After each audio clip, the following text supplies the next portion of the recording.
Howdy, my name's Kendall, and I chose methanol as my biofuel. It's composed of one carbon surrounded by three hydrogen, and then we have an extra oxygen and hydrogen off to the side. Some information and background: it was first used in ancient Egyptian era as a embalming method. In 1660, Robert Boyle isolated pure methanol. In 1834, two French chemists determined that the element's composition dissolves completely in water and most other organic solvents. Methanol is used as a solvent, motor fuel, ethanol deterrent, feedstock for manufacturing and other chemicals. It is colorless, volatile, flammable, poisonous. It is also known as wood alcohol. How it's made: it was originally produced by subjecting wood to hydrogen in fermentation, which hence the name wood alcohol. It is produced now by steam reforming natural gases to create synthesis gas. The synthesis gas is put through a reactor with a catalyst, and that produces methanol and water vapor. Natural gases are used to create methanol, but feedstock can also be used to make it. And then down here we have just a diagram of the process of creating methanol. Deployment status: methanol is widely used today. The global market demand was about 111.02 million metric tons in 2022. And this graph just shows the growth of the usage of methanol throughout the world. Some economic impact: each year minethanol generates about $5 billion in economic activities. For just one plant in America, 2,800 jobs are created.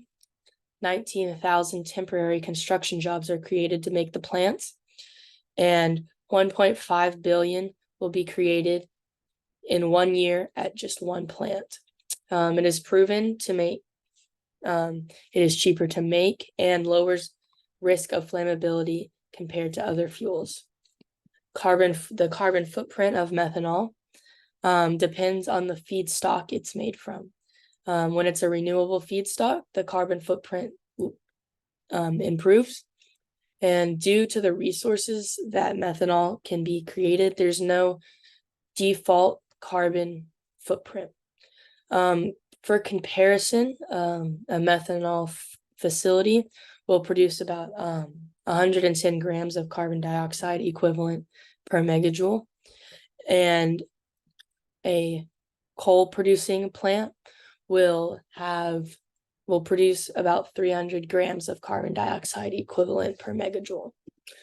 And this graph just kind of shows the different feedstocks that methanol is made out of and the comparison between the carbon footprint. Some communications: in America, at least, the U.S. government has published reasons in a plan to get methanol in more use. Creating methanol is cheaper, like I said earlier, than mining coal and converting that coal into gasoline. If we were the same amount of money it takes to do that process, we could make about 100 years worth of methanol. Methanol doesn't need to replace gasoline, but it can also be used for electric generation. If we were to replace methanol with gasoline, then we would have to replace some engines in cars in order for methanol to actually be effective. And the U.S. government does believe this is an achievable goal. And overall, methanol is superior to gasoline for environment and health reasons. So my plan basically just goes off of what the government's plan already has in place. Basically, just slowly rolling out methanol to the public, maybe starting with public transportation, in order to get data and see what either needs to be fixed or what is going well. And with that data, we can start rolling out newly produced cars with the proper engines to actually use methanol for driving. And this doesn't just affect cars. It can we can use methanol for equipment that's used for construction or farming, and we can even at some point use it for planes. And this is my works cited page. Thank you.